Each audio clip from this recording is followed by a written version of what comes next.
خالق کائنات جس کو ہم نے خدا کہہ کے پکارا ہے، جس کو ہم نے اپنا معبود مانا ہے، جس کو ہم نے رب العالمین مانا ہے، جس کے ہم نے وحدہ لا شریک ہونے کی گواہی دی ہے، وہ اپنی ذات میں، اپنی صفات میں بے مثل و مثال ہے، یکتا ہے، وحدہ لا شریک ہے۔ وہ اپنے بارے میں ارشاد فرماتا ہے قُلْ هُوَ اللَّهُ أَحَدٌ اللَّهُ الصَّمَدُ لَمْ يَلِدْ وَلَمْ يُولَدْ وَلَمْ يَكُنْ لَهُ كُفُوًا أَحَدٌ۔ قُلْ هُوَ اللَّهُ أَحَدٌ، اے میرے محبوب اپنی امت کو بتا دیجئے، فرما دیجئے کہ اللہ احد ہے، اللہ واحد ہے، وہی اول ہے، وہی آخر ہے، وہی ظاہر ہے، وہی باطن ہے۔ اللہ الصمد، وہ بے نیاز ہے، وہ ہر طرح کے اثرات کے تغیر سے پاک ہے۔ اگر ساری میری مخلوق میری مان کے چلنا شروع ہو جائے، میری بندگی کے اوپر آ جائے، تو تب بھی میرا ایک درجہ بھی نہیں بڑھتا، نہ یہ مل کے میرا کوئی درجہ بڑھا سکتے ہیں۔ اگر یہ سارے کے سارے نافرمان ہو جائیں تو یہ میرے مقام میں، میرے رتبے میں، میری شان میں، میری عظمت میں، میری ہیبت میں، میرے جلال میں، میرے جمال میں، میرے کمال میں رتی برابر بھی کمی نہیں کر سکتے۔ اگر سارے کے سارے جنید بغدادی بن جائیں تو میرا مقام بڑھتا نہیں ہے، اگر سارے کے سارے یزید بن جائیں تو میرا مقام رتی برابر بھی کم نہیں ہو سکتا۔ کیوں؟ میں صمد ہوں، اللہ الصمد، لم یلد ولم یولد، نہ میں نے کسی کو جنم دیا ہے نہ مجھے کسی نے جنم دیا ہے، وَلَمْ يَكُنْ لَهُ كُفُوًا أَحَدٌ، نہ کوئی ذات میری ذات کے برابر ہے، نہ کسی کی صفات مجھ جیسی ہیں میرے برابر ہے۔ تو اللہ والو، جب سے انسان اس دنیا میں آیا ہے آج تک کسی بھی انسان کو اللہ رب العزت کی حکمتوں، اس کی مصلحتوں، اس کے ارادوں، اس کے رازوں، اس کے بھیدوں کی بھنک نہیں پڑی۔ کسی بھی انسان نے اس دنیا میں آ کے یہ دعویٰ نہیں کیا کہ میں نے اللہ کو سمجھ لیا، ہاں میں نے اللہ کو پا لیا، میں نے اللہ کی معرفت پا لی، ہاں میں نے اللہ کو پہچان لیا۔ نہیں نہیں، اللہ کو میں نے سمجھا نہیں ہے، اللہ کے بھیدوں کو میں نے سمجھا نہیں ہے، اللہ کے اسرار کو میں نے سمجھا نہیں ہے، اللہ کی حکمتوں کو میں نے سمجھا نہیں ہے، اللہ کی مصلحتوں کو میں نے سمجھا نہیں ہے۔ ہاں وہی سمجھا ہے جس کے اوپر میرے رب نے کرم فرما دیا، حکمتوں کو، رازوں کو، بھیدوں کو منکشف فرما دیا۔ سبحان اللہ، سبحان اللہ۔ چاہے وہ وقت کا نبی ہے، چاہے وہ وقت کا ولی ہے، چاہے ہم جیسا کوئی گناہگار ہے، جس کے اوپر میرے رب نے کسی حکمت کو کھول دیا بس اتنا ہی وہ سمجھ سکا ہے۔ اس لیے قیامت تک کوئی بھی انسان یہ دعویٰ نہیں کر سکے گا کہ میں نے رب کو سمجھ لیا۔ کیوں اللہ والو؟ ہمارا ایمان ہے جو خدا سمجھ میں آ جائے وہ خدا نہیں ہے، وہ رحمان نہیں ہے، وہ رحیم نہیں ہے، وہ کریم نہیں ہے، وہ غفار نہیں ہے، وہ ستار نہیں ہے، وہ جبار نہیں ہے، وہ قہار نہیں ہے، وہ اول نہیں ہے، وہ آخر نہیں ہے، وہ ظاہر نہیں ہے، وہ باطن نہیں ہے، نہ وہ علیم ہے، نہ وہ حکیم ہے، نہ وہ معلم ہے، نہ وہ حاکم ہے، نہ وہ اول ہے، نہ وہ آخر ہے، نہ وہ غفور ہے، نہ وہ شکور ہے، نہ وہ صبور ہے، نہ وہ حمید ہے، نہ وہ مجید ہے، نہ وہ سمد ہے، نہ وہ احد ہے، نہ ہی وہ واحد ہے، نہ وہ ہادی ہے، نہ وہ شافی ہے، اور نہ ہی وہ ذوالجلال والاکرام ہے۔ نعرہ تکبیر، نعرہ رسالت، نعرہ حیدری، تاجدار دار شفا، تاجدار دار شفا، تاجدار دار شفا۔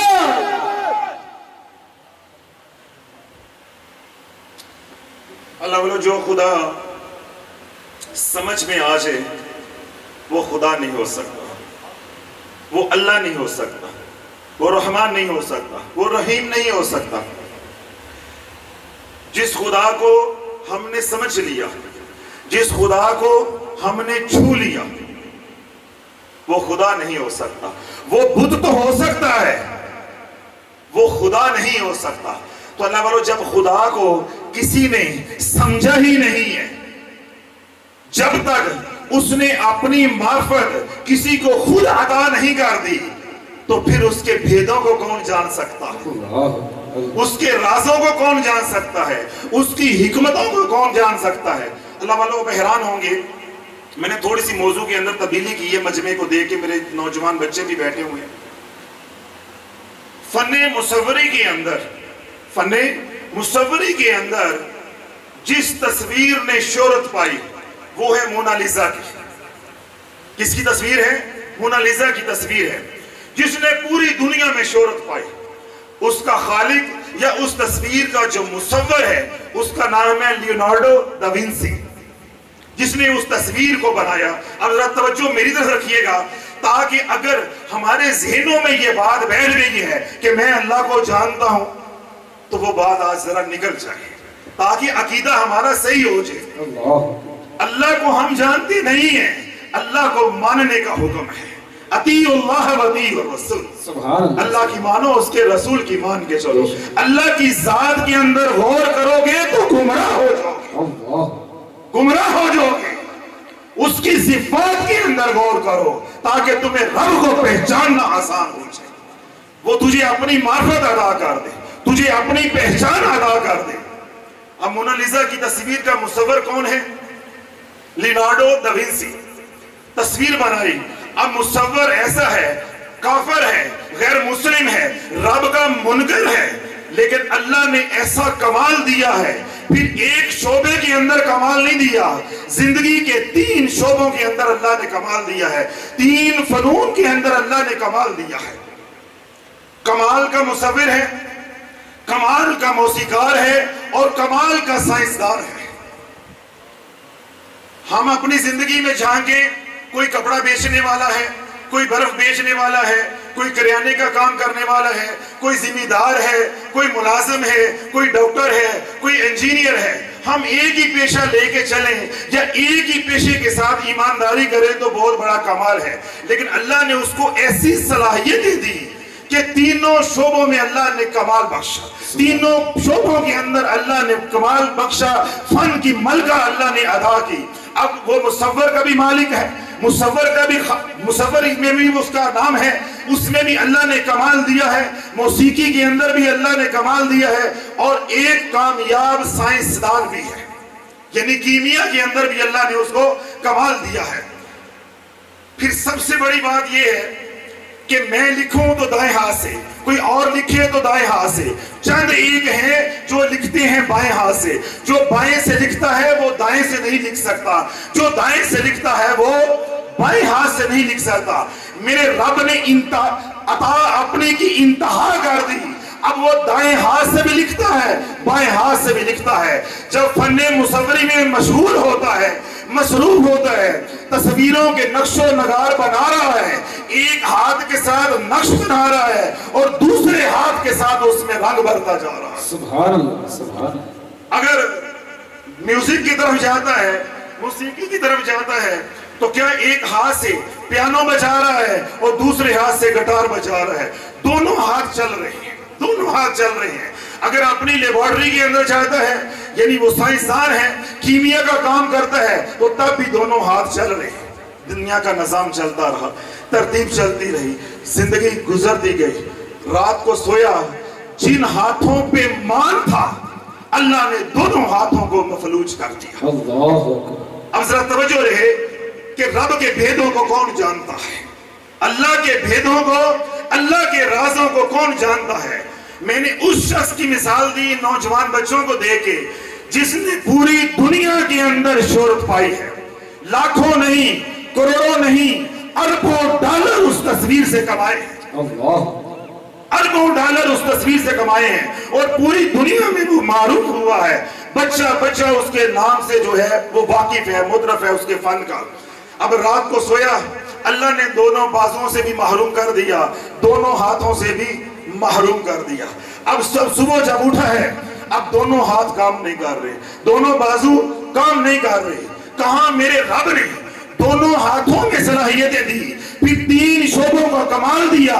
آج بے بسی کی زندگی ہے، آج صبح اٹھا ہے جو رات کو کھایا ہے اب وہ نکال کے دھونا چاہتا ہے، اپنے ہاتھ سے دھو نہیں سکتا۔ اللہ نے راتوں رات ایسی بے بسی عطا کر دی ہے، ایسی بے بسی والی زندگی میرے رب نے شروع کر دی ہے۔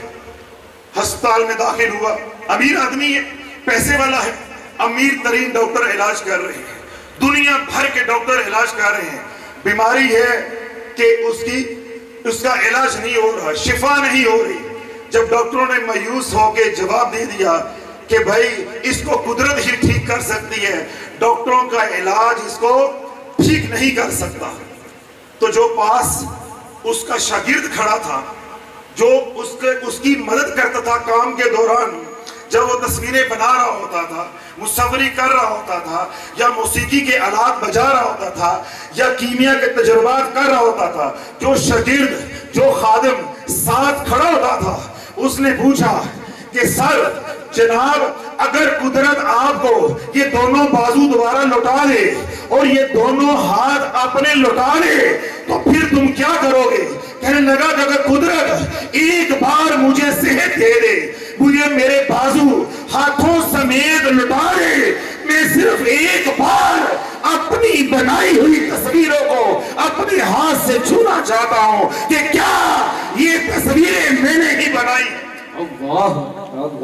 مجھے میری بے بسی دیکھ کے یقین نہیں آ رہا کہ یہ کام میں کرتا رہا، صرف ایک بار اللہ موقع دے دے، میں اس کو چھو کے دیکھنا چاہتا ہوں، اپنے ہاتھوں سے چھو کے دیکھنا چاہتا ہوں، ہاتھ لگا کے دیکھنا چاہتا ہوں، موسیقی کے جو آلات ہیں ان کو چھو کے دیکھنا چاہتا ہوں، لیبارٹری کے اندر جو فنلز پڑی ہیں، سرائیاں پڑی ہیں، ان کو ایک بار اپنے ہاتھوں سے چھو کے دیکھنا چاہتا ہوں، کیا اس جگہ پہ میں ہی کام کرتا رہا ہوں اور ان ہاتھوں سے میں ہی نام کماتا رہا ہوں۔ جب ڈاکٹروں نے فارغ کر دیا، ہسپتال سے فارغ ہو گیا، اب گھر ہے، بے بسی کی زندگی بسر کر رہے ہیں، تو اللہ والو جب موت قریب آئی تو لینارڈو کی بیوی نے اس سے پوچھا، اپنے خامن سے پوچھا، اپنے شوہر کو کہنے لگی کہ اگر قدرت تمہیں ایک موقع دے دے، وہی سوال جو خادم نے کیا تھا، جو نوکر نے کیا تھا، جو اس کے اسسٹنٹ نے کیا تھا، اب وہی سوال اس کی بیوی کر رہی ہے، اگر قدرت تمہیں ایک بار صحت دے دے، ایک بار زندگی دے دے، تمہیں ہاتھ جو ہے وہ لوٹا دیے جائے، تمہارے بازو تمہیں لوٹا دیے جائے، تو کیا کرے گا؟ تو رو کر کہنے لگا، ہچکیاں سسکیاں لے کر کہنے لگا کہ قدرت ایک بار میرے ہاتھ مجھے لوٹا دے، میرے بازو مجھے لوٹا دے، میرے منہ پہ جو مکھیاں بیٹھی ہیں میں اپنے ہاتھوں سے ہٹانا چاہتا ہوں، اللہ ان مکھیوں کو میں اپنے ہاتھوں سے ہٹانا چاہتا ہوں۔ اللہ والو جب رب بے بس کرنے پہ آتا ہے، ان بطش ربک لشدید، اس کی بھی پکڑے بڑی سخت ہے، جب وہ کسی کو پکڑ لیتا ہے پھر کسی کے بچ نکلنے کی گنجائش نہیں رہتی۔ تو اللہ والو آج مسلمان یہ سمجھتا ہے کہ اللہ نے مجھے مال دیا ہے، مجھے اولاد دی ہے، مجھے بیوی دی ہے، مجھے بچے دیے ہیں، مجھے زمینیں دی ہیں، مجھے گھر بار دیا ہے، مجھے عزت دی ہے، مجھے منصب دیا ہے اور مجھ سے اللہ راضی ہے۔ اے مسلمان نہیں، اللہ تجھ سے راضی نہیں ہے، اللہ اس سے راضی ہوتا ہے جس کی زبان پہ اپنا ذکر جاری کر دے۔ سبحان اللہ، سبحان اللہ، نعرہ تکبیر، نعرہ رسالت، نعرہ حیدری، تاجدار دار شفا، اللہم صلی علی سیدنا شافع، اللہم صلی علی سیدنا شافع، اللہم صلی علی سیدنا شافع، اللہم صلی علی سیدنا شافع، اللہم صلی علی سیدنا شافع۔ تو لولو اللہ کے بھیدوں میں سے ایک بھید عالم ارواح سے انسان کا عالم خلق میں آنا ہے۔ اب ذرا توجہ رکھیے گا کہ میں آپ حضرات کو کہنا کیا چاہتا ہوں۔ اللہ کے جو لامحدود راز ہیں، اسرار ہیں، بھید ہیں، حکمتیں ہیں، مصلحتیں ہیں، ان بھیدوں میں سے یا ان رازوں میں سے ایک راز ہے انسان کا عالم امر سے یا عالم ارواح سے عالم خلق میں یعنی اس دنیا میں آنا۔ اب انسان کا اس دنیا میں آنا یہ انسانی عقل میں آتا ہے، یعنی آنے کا سفر سمجھ آتا ہے، جانے کا سفر سمجھ نہیں آتا۔ یہ بات ہر بچے کو معلوم ہے کہ پہلے دادا آئے گا، پھر بیٹا آئے گا، پھر پوتا آئے گا۔ یہ ترتیب ہے آنے کی، اللہ والو جانے کی کوئی ترتیب نہیں۔ اللہ میں نے اپنی زندگی میں ایک بار نہیں 20 بار چہرے پہ لگی ان دو آنکھوں پہ اور ان دو کانوں سے، آنکھوں سے دیکھا اور کانوں سے 20 بار سنا کہ ایک گھر میں 80-90 سالہ بوڑھا جس کی معاشرے کے اندر بھی رتی برابر قدر نہیں ہے، معاشرے نے بھی ٹھکرا دیا ہے، گھر والوں نے بھی ٹھکرا دیا ہے، اور اتنی قدر بھی نہیں ہے کہ جتنی پرانے سامان کی قدر ہوتی ہے، کیوں پرانا سامان بھی سٹور میں رکھا ہوا ہے، اس بابے کی سٹور میں بھی جگہ نہیں ہے، وہ گھر کی دہلیز پہ پڑا ہے اور موت کا انتظار کر رہا ہے۔ لیکن موت ایسی ہے کہ بیگانوں کی طرح پاس سے تو گزر جاتی ہے لیکن قریب آنے کا نام نہیں لیتی۔ اللہ سالوں سے انتظار کر رہا ہے وہ 90 سال کا بابا موت کا، لیکن اسی گھر کے اندر ایک 18 سال کا بچہ ہے، ایک 18 سال کی بچی ہے جس کے سامنے ایک منزل ہے، زندگی کا ایک سفر ہے، خواہشات کا ایک سمندر ہے، اندر آگے بڑھنے کا ایک جذبہ ہے، دنیا میں نام کمانے کا ایک جذبہ ہے، جس کو یہ بھی معلوم نہیں ہے کہ موت کے کیا معنی ہیں، کس بلا کو موت کہتے ہیں، کس مصیبت کو موت کہتے ہیں، کس کیفیت کو موت کہتے ہیں۔ جس بچے کو، جس 18 سال کے بچے یا بچی کو موت کا بھی نہیں پتا، موت آ کے اس کو دبا لیتی ہے۔ اللہ اسی گھر میں ایک 90 سال کا بڑا موت کا منتظر ہے، اس کو موت لیتی نہیں ہے۔ تو جس کو موت کے لفظ کا بھی پتا نہیں ہے، مفہوم کا بھی پتا نہیں ہے کہ موت کیسے کہتے کس کو ہے، اس کو موت جو ہے وہ لے جاتی ہے، وہ اجل کا لقمہ بن جاتا ہے۔ تو اللہ والو، اللہ نے اس دنیا کو دار الازمائش بنایا ہے۔ یہاں سے بات آپ حضرات نے توجہ کے ساتھ سننی ہے کہ اللہ نے اس دنیا کو دار الازمائش بنایا ہے۔ یہ دنیا دار الامتحان ہے، یہ دنیا دار العمل ہے، یہ دنیا دار السکون نہیں ہے، یہ دنیا دار السلام نہیں ہے، یہ دنیا دار الجزا نہیں ہے۔ یہاں زندگی حالات کی دو پٹریوں کے درمیان گزرتی ہے، کبھی زندگی ہے تو پھر کبھی موت ہے، کبھی جوانی ہے تو کبھی بڑھاپا ہے، کبھی بیماری ہے تو کبھی صحت ہے، کبھی غم ہے تو کبھی خوشی ہے، کبھی امیری ہے تو کبھی فقیری ہے۔ ان دو حالات کی پٹریوں کے درمیان زندگی گزرتی جاتی ہے، پھر ایک وقت آتا ہے کہ زندگی گزارنے والا ہی گزر جاتا ہے۔ اللہ زندگی گزارنے والا ہی گزر جاتا ہے۔ جب کسی سے پوچھو، آپ حضرات پوچھتے ہیں یا میں پوچھتا ہوں، ہم لوگوں سے دوست احباب سے پوچھتے ہیں، ہاں بھائی کیسے گزر رہی ہے؟ کہتا ہے یار موجیں لگی ہیں، گزر رہی ہے۔ اسے معلوم نہیں ہوتا کہ زندگی نہیں گزر رہی، تو نے بھی ایک دن گزر جانا ہے، اللہ تو نے بھی گزر جانا ہے، لیکن انسان موت سے غافل ہے۔ تو اللہ کا نظام کیا ہے کہ اللہ نے دنیا میں ہمیں امتحان کے لیے بھیجا ہے۔ جیسے میں نے یہ بات کہی کہ اللہ نے اس دنیا کو دار الامتحان بنایا ہے، دار الازمائش بنایا ہے۔ ہر کوئی حالت ازمائش کے اندر ہے، کسی کو اللہ عزت دے کے ازما رہا ہے، کسی کو اللہ ذلت دے کے ازما رہا ہے، کسی کو اللہ بیماری دے کے ازما رہا ہے، کسی کو اللہ صحت دے کے ازما رہا ہے، کسی کو اللہ جوانی دے کے ازما رہا ہے، کسی کو اللہ بڑھاپا دے کے ازما رہا ہے، کسی کو اللہ کالی داڑھی دے کے ازما رہا ہے، کسی کو اللہ سفید داڑھی کے بال دے کے ازما رہا ہے۔ ہر بندہ حالت ازمائش کے اندر ہے۔ اب اللہ والو، اپنے حالات کے اوپر ذرا توجہ ڈالیے گا، اپنے باطن کے اوپر توجہ ڈالیے گا، پھر آپ کو معلوم ہوگا کہ جو آپ کے اوپر حالات ہیں وہ کس وجہ سے اللہ نے جو حالات اتارے ہیں، یا اللہ جو حالات اتارتا ہے اپنی ترتیب، اپنی حکمت کے مطابق دنیا میں، وہ دو طرح کے ہوتے ہیں، کامیابی کے اور ناکامی کے، کامیابی کے اور ناکامی کے۔ جب رب راضی ہوتا ہے، جب اللہ راضی ہوتا ہے تو اللہ تجلی جمالی فرماتا ہے، اللہ تجلی جمالی فرماتا ہے۔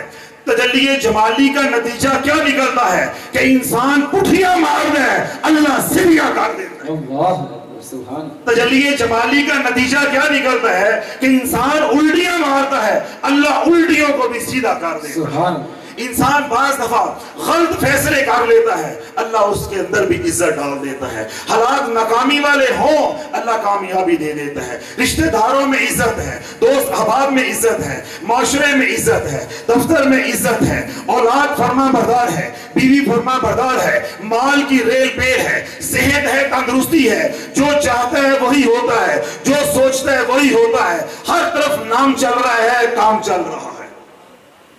اگر تو اللہ والوں کسی کے ساتھ یہ نظام چل رہا ہے تو یہ کس کا نتیجہ ہے؟ تجلی جمالی کا، تجلی جمالی کا۔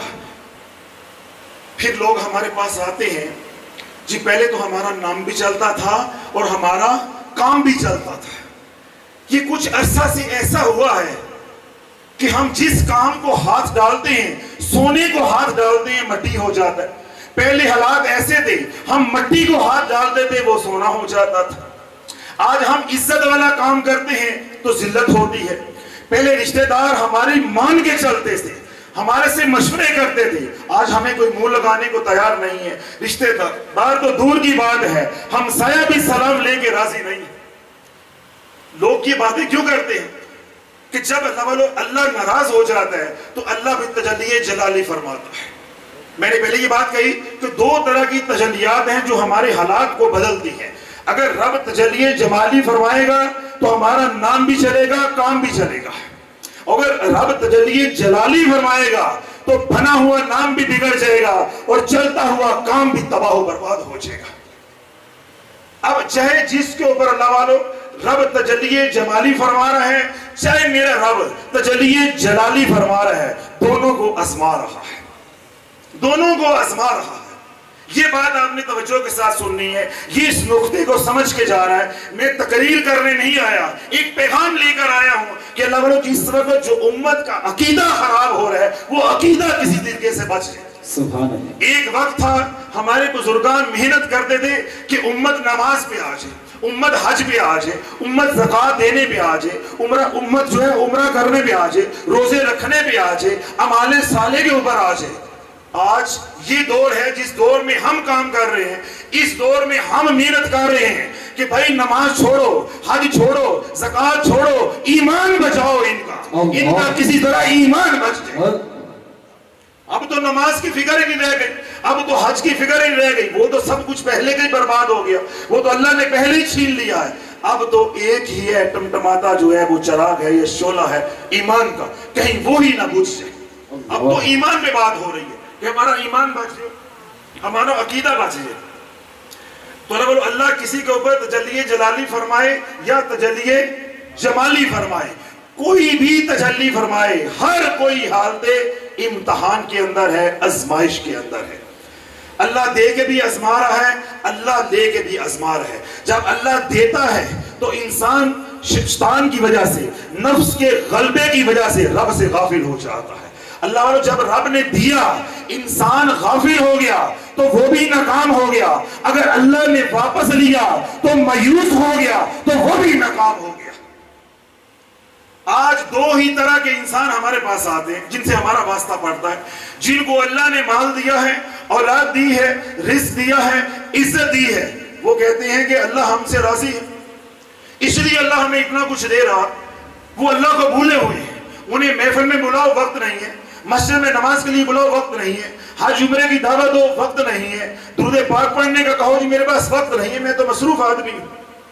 وہ رب کو بھولا ہوا ہے تو وہ غافل ہو گیا، ناکام ہو گیا۔ اور جن سے رب نے لے لیا ہے تو اللہ والوں ان سے سنو، ان کے پاس بیٹھو، ان کے دکھڑے سنو، ان کے الفاظ جو منہ سے نکل رہے ہیں، جو کلمات ان کے منہ سے نکل رہے ہیں، ان پہ غور کرو، تم یہ بول اٹھو گے کہ یہ حالت کفر کے اندر ہے۔ اللہ، وہ ایسے کلمات اپنے منہ سے نکال رہے ہیں کہ وہ اپنا ایمان دے رہے ہیں۔ میں منبر میں بیٹھ کر ان فکروں کو دہرا نہیں سکتا، صرف ایک فکرہ مثال کے طور پہ جو عمومی طور پہ کم و بیش ہر بندے کی زبان سے ہم سنتے ہیں، جس کے اوپر تھوڑی سی بھی مشکل آتی ہے، ہم نے اللہ کا کیا بگاڑا ہے؟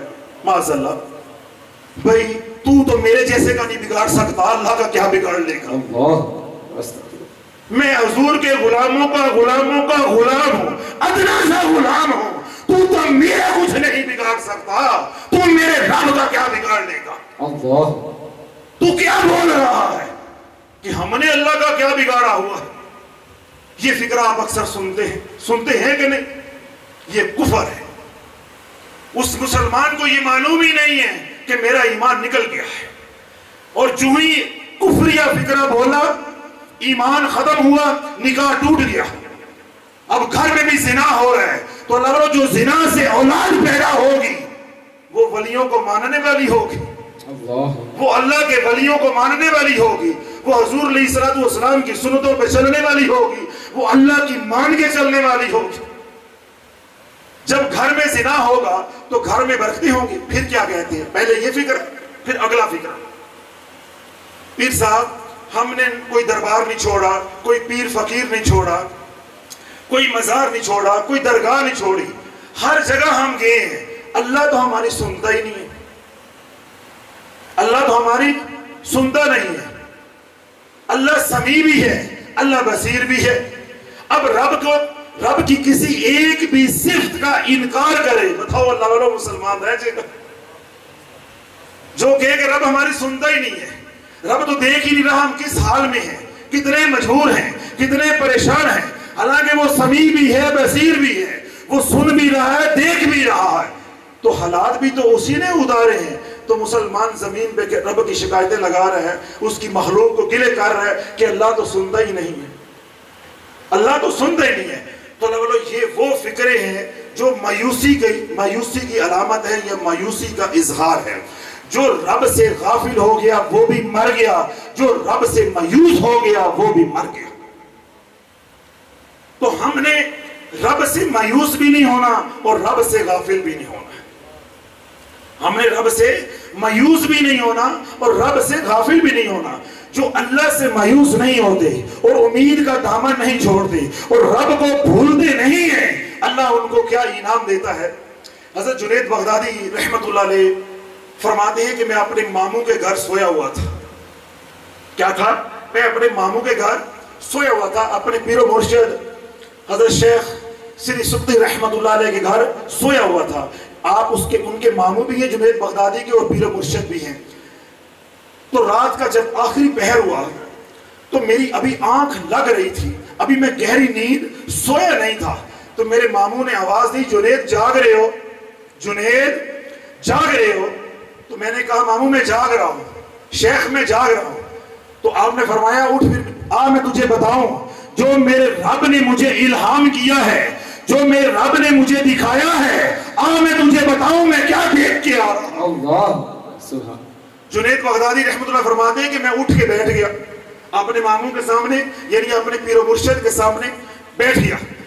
تو میرے پیر و مرشد نے فرمایا کہ جب میں مراقبہ کر رہا تھا، حالت استغراق کے اندر تھا، اللہ کے ساتھ رابطے میں تھا، تو اللہ نے میرے حجابات کو ہٹایا، تو اللہ نے میرے سے کلام کیا اور مجھے ارشاد فرمایا کہ سری سکتی میں نے 10,000 انسانوں کے سامنے اپنے آپ کو پیش کیا، 10,000 انسانوں کے سامنے اپنی ذات کو پیش کیا، اپنے جلووں کا نظارہ کروایا، اپنا جمال دکھایا، اپنا کمال دکھایا۔ جب میں نے 10,000 لوگوں کے سامنے جلوہ گر ہوا تو ہر ایک بول اٹھا، اے اللہ ہم تجھ سے محبت کرتے ہیں، اے اللہ ہم تجھ سے محبت کرتے ہیں۔ سبحان اللہ سبحان اللہ۔ توجہ رہے کتنے لوگوں کو اللہ نے اپنا جلوہ دکھایا؟ 10,000۔ پھر رب نے فرمایا شیخ سری سکتی رحمت اللہ علیہ کو کہ اے سری سکتی، جب میں نے 10,000 کو اپنا جلوہ دکھایا تو سارے میرے گرویدہ ہو گئے، سارے میرے پہ فدا ہو گئے، اور کیا دعویٰ کرنے لگے، اے اللہ ہم تجھ سے پیار کرتے ہیں، اے اللہ ہم تجھ سے محبت کرتے ہیں۔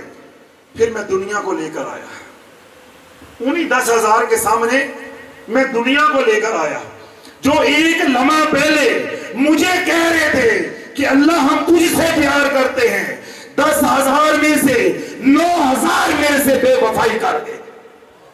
صرف میں نے دنیا کو سامنے کیا تو 10,000 میں سے 9,000 بے وفا نکل آئے۔ جو تھوڑی دیر پہلے دعوے کر رہے تھے اللہ ہمیں تجھ سے پیار ہے، ہم تجھے چاہتے ہیں، تجھ سے محبت کرتے ہیں، تو ایک لمحے کے لیے رب نے جب دنیا کی جھلک دکھائی تو 10,000 میں سے 9,000 اپنی بات سے اپنے دعوے سے پھر گئے. پھر رب نے شیخ سوسفی رحمت اللہ علیہ کو فرمایا کہ جو باقی 1,000 بچ گیا. کتنا بچ گیا؟ 1,000. اس 1,000 کے سامنے میں جنت کو لے کر آیا. اس 1,000 کے سامنے میں جنت لے کے آیا. 1,000 میں 900 جنت میں فدا ہو گیا. اللہ 1,000 میں سے 900 جنت میں فدا ہو گیا. باقی کتنا بچ گیا اللہ والو؟ 100. کتنا بچ گیا؟ 100. پھر 100 کے اوپر میں نے مصیبتوں کو اتارا، بلاؤں کو اتارا، بیماریوں کو اتارا، ذلتوں کو اتارا، ملامتوں کو اتارا، لعنتوں کو اتارا، میں نے خراب حالات کو اتارا. ان 100 میں سے 90 نے میرے سے بے وفائی کر لی، اللہ میری رحمت سے مایوس ہو گئے. 10,000 نے دعویٰ کیا کہ اللہ ہمیں تجھ سے پیار ہے، ہم تیرے لیے سب کچھ قربان کرنے کو تیار ہیں. لیکن جب اللہ نے دنیا دکھائی تو 9,000 بے وفائی کر گئے. اللہ نے جنت دکھائی تو بقیہ 1,000 میں سے 900 بے وفائی کر گئے. جو بقیہ 100 بچ گیا، جب اللہ نے ذلت والے حالات اتارے آزمائش کے لیے تو 90 تب چھوڑ گئے. باقی کتنے بچ گئے؟ 10. شیخ سوسفی رحمۃ اللہ فرماتے ہیں کہ رب نے مجھے فرمایا کہ جو بقیہ 10 بچ گئے، میں نے ان سے پوچھا کہ میں نے تمہیں دنیا بھی دکھائی، تم لوگوں کو میں نے جنت بھی دکھائی، پھر تمہارے اوپر ذلت والے حالات بھی میں نے پیدا کیے، میں نے تمہیں ناکامیاں بھی دی، ذلت بھی دی، ملامتیں بھی دی، مخلوق کے تانے بھی دلوائے، رسوائیاں بھی دی، پھر بھی تم نے مجھے چھوڑا نہیں ہے. تو وہ سجدہ ریز ہو گئے اور سجدہ ریز ہو کے کہنے لگے اے اللہ ہم نے یاری تیرے ساتھ لگائی تھی، ہم مصیبتوں کے پہاڑ نہیں دیکھتے رہے، یار کی رضا کو دیکھتے رہے. سبحان اللہ سبحان اللہ. ہم مصیبتوں کے پہاڑ نہیں دیکھتے رہے، ہم یار کی رضا کو دیکھتے رہے کہ یار جس حال میں بھی رکھے ہم اس حال میں ہی راضی ہیں. سبحان اللہ تو اللہ والا ان 10 کو میرے رب نے مقام ولایت پہ پہنچا دیا. سبحان اللہ سبحان. جو دنیا پہ فدا نہیں ہوتا، غافل نہیں ہوتا، جنت پہ قربان نہیں ہوتا، نعمتوں کے لالچ میں نہیں آتا، برے حالات سے ڈرتا نہیں ہے بلکہ ڈٹ جاتا ہے، وہی حقیقت میں اللہ کا عاشق ہے، اللہ کو چاہنے والا ہے، اللہ سے محبت کرنے والا ہے. کملی والے کا وہی حقیقت میں غلام ہے. سبحان اللہ. اللہ والو اللہ نے کیا مقام دیا کہ مقام ولایت پہ پہنچا دیا. جو 10 بچ گئے، یہ جو میں آپ حضرات سے بات کر رہا ہوں 600-650 سال پرانی بات ہے، اس سے بھی زیادہ بلکہ پرانی بات ہے. تو آج کیا حالات ہوں گے؟ اللہ اکبر. آج کیا حالات ہوں گے؟ صدیاں پہلے یہ حالات تھے کہ 10,000 میں سے صرف 10 لوگ اللہ سے محبت کرنے والے تھے، اخلاص کے ساتھ مخلص ہو کے. تو اللہ والو آج کیا حالات ہوں گے؟ تو اللہ والو جو بھی حالات ہمارے اوپر اتارے، ہر حال میں اللہ کی رضا پہ راضی ہونا سیکھو. جب ہر حال میں اللہ کی رضا پہ راضی ہو جاؤ گے، اللہ تمہارے سے راضی ہو جائے گا. پھر جس سے اللہ راضی ہو جاتا ہے اس کی رضا کی جگہ کا نام جنت ہے، وہ جنتی. سبحان اللہ سبحان اللہ. اسے جنت مانگنی نہیں پڑے گی. جب اللہ راضی ہو جائے گا تو اللہ اس کو کہاں رکھے گا؟ اپنی رضا والی جگہ پہ. اور اللہ کی رضا کی جگہ کا نام جنت ہے.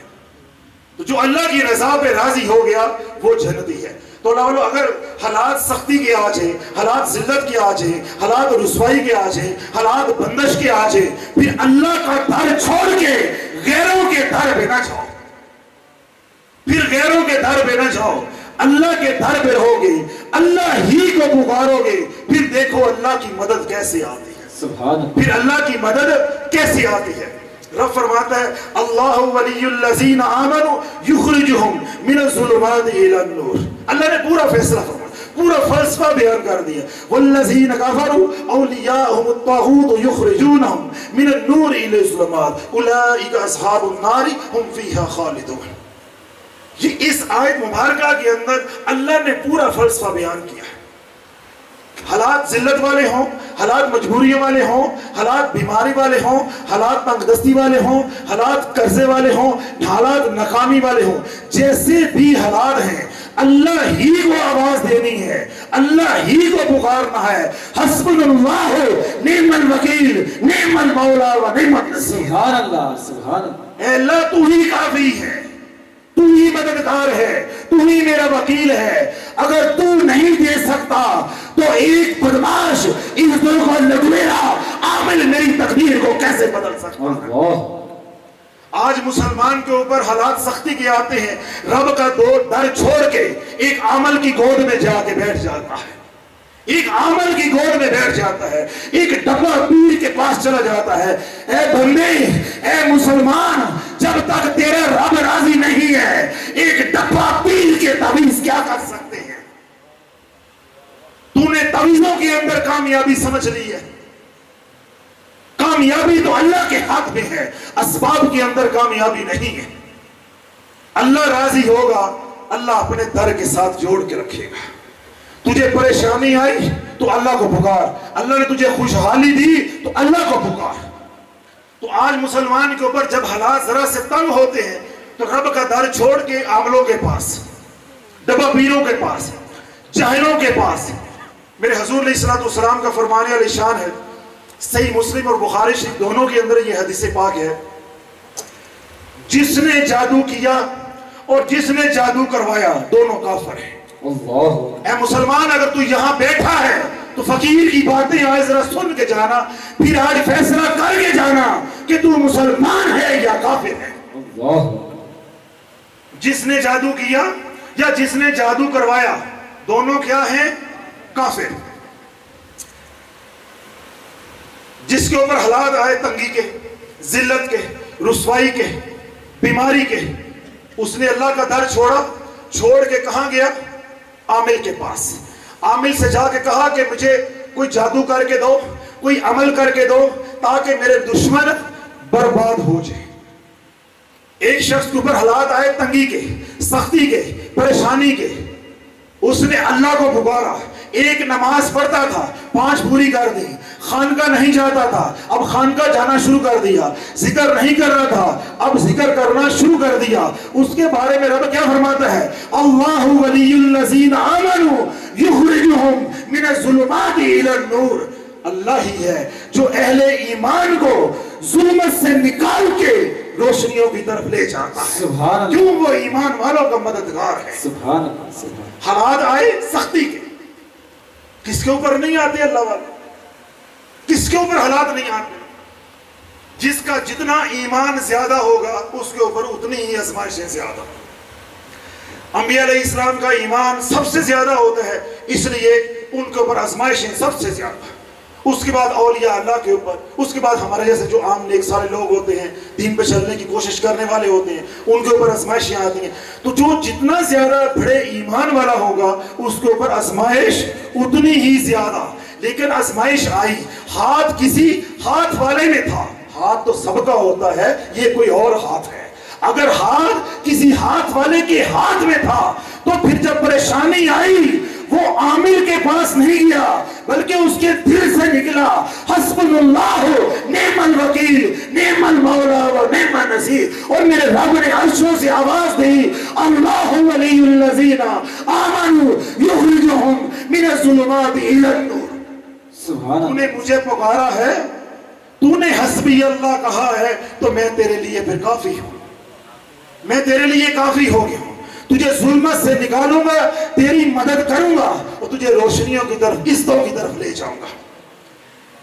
اب ایک شخص کے اوپر حالات آئے ذلت کے، حالات آئے پریشانی کے، حالات آئے سختی کے، اللہ کا در چھوڑا، مسجد چھوڑی، اپنے پیر کامل کو چھوڑا، قرآن کو چھوڑا، حضور کے مبارک طریقوں مسنون دعاؤں کو چھوڑا، ایک عامل کی گود میں جا کے بیٹھ گیا، اپنی بیوی کو ساتھ لے کے، اپنا حرام کا مال لے کے وہاں جا کے دوزانوں ہو کے بیٹھ گیا کہ میرے دشمنوں کو برباد کرو۔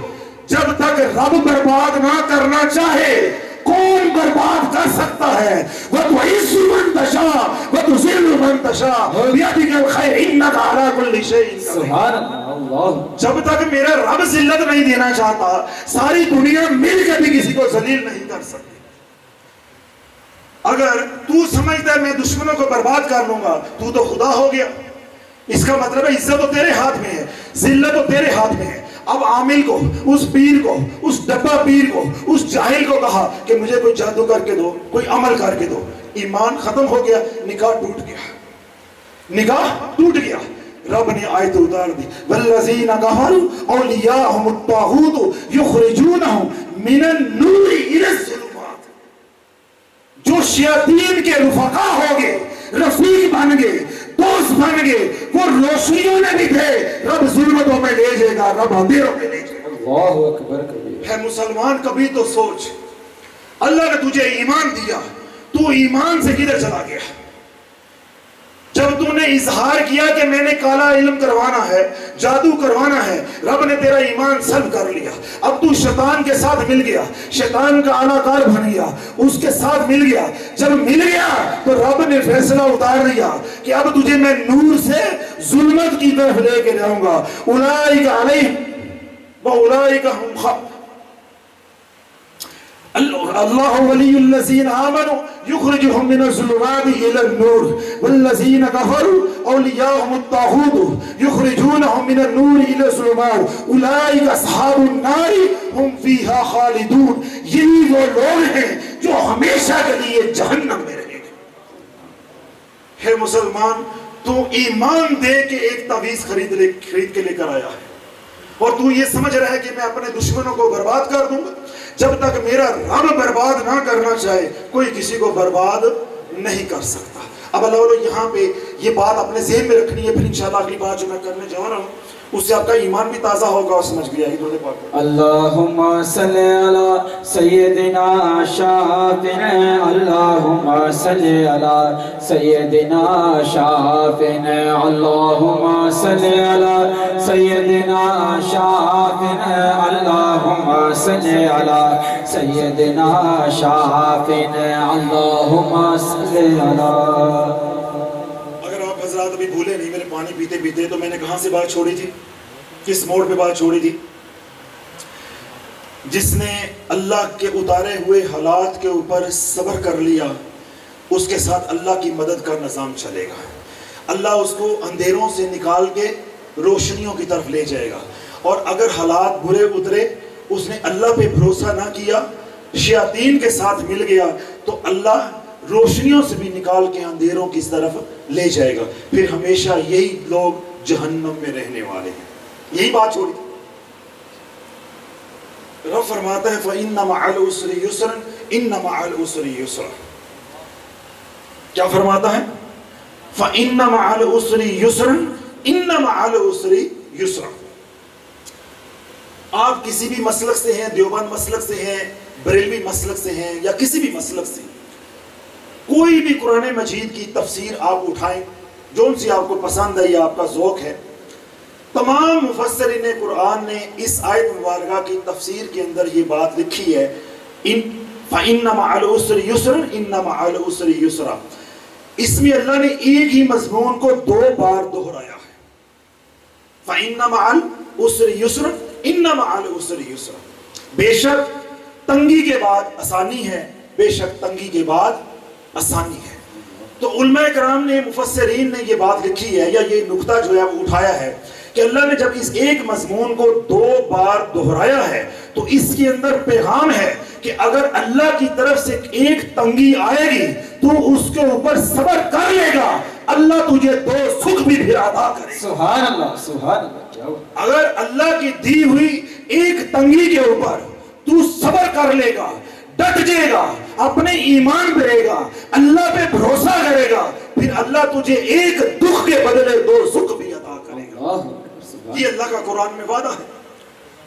اب یہ آج سمجھ آ گئی کہ اگر حالات تنگی والے آئے، کاروبار میں تنگی آ گئی، صحت میں تنگی آ گئی، بچے بچیوں کے رشتے کرنے ہیں اس میں تنگی آ گئی، رشتہ داروں کی طرف سے کوئی تنگی آ گئی، کوئی دکھ آ گیا، اس کے اوپر صبر کر لیا، اللہ کی شکایتیں نہیں کی، گلے شکوے نہیں کیے، یہ نہیں کہا کہ اللہ سنتا نہیں ہے، ہم نے اللہ کا کیا بگاڑا ہے، معاذ اللہ ثم معاذ اللہ، اس طرح کے فکرے بولے نہیں ہیں، اپنی زبان کو بند رکھا اور اللہ کی رحمت کا انتظار کیا۔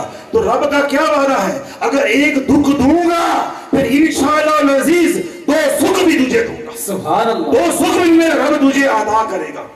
میرے حضور علیہ الصلوۃ والسلام کا ارشاد پاک ہے، وہ میرے بھائی جو یہاں بیمار بیٹھے، کون سے بیمار بیٹھے ہیں کہ جی ہمیں آرام نہیں آ رہا، ہم نے بہت علاج کروایا، ہمیں آرام نہیں آ رہا، اے بیمار ذرا تو سن، تو عاملوں کے پاس نہ جا، تو بیماری کو اللہ کی رضا سمجھ لے۔ کیا سمجھ لے؟ اللہ کی رضا سمجھ لے۔ پھر دیکھ فقیر بتاتا ہے کہ اگر تو اللہ کی رضا میں راضی ہو جائے گا تو تجھے رب کیا عطا کرتا ہے۔ سبحان اللہ، سبحان اللہ۔ میرے حضور علیہ الصلوۃ والسلام کا ارشاد پاک ہے، جس کے اوپر میرے رب نے بیماری کو اتارا ہے، روحانی بیماری ہو یا بدنی بیماری ہو، کوئی بھی کسی بھی قسم کی تکلیف ہے، کوئی بھی بیماری ہے، میرے حضور علیہ الصلوۃ والسلام نے ارشاد فرمایا کہ جب کسی بیمار کے، کسی مریض، کسی انسان کے اوپر اللہ نے بیماری کو اتارا، یعنی وہ مریض بن گیا، بیمار ہو گیا اور اپنی بیماری کے اوپر اس نے صبر کر لیا، اب وہ بستر پہ لیٹ کے کہتا ہے ہائے، کیا کہتا ہے؟ ہائے، کراہتا ہے۔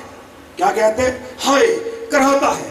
رب عرشوں سے آواز دیتے ہیں، ادھر ایک اس کا صابر بندہ زمین پہ تکلیف کی وجہ سے کرا رہا ہے اور اس کا یقین اور ایمان یہ ہے، یہ بیماری میرے اللہ کی طرف سے ہے، یہ بیماری بندے کی طرف سے نہیں ہے، جادوگر کی طرف سے نہیں ہے، میری نند کی طرف سے نہیں ہے، میرے شریکے کی طرف سے نہیں ہے، میری ساس کی وجہ سے نہیں ہے، میری پھوپھی کی وجہ سے نہیں ہے، یہ بیماری تو اللہ کی طرف سے ہے۔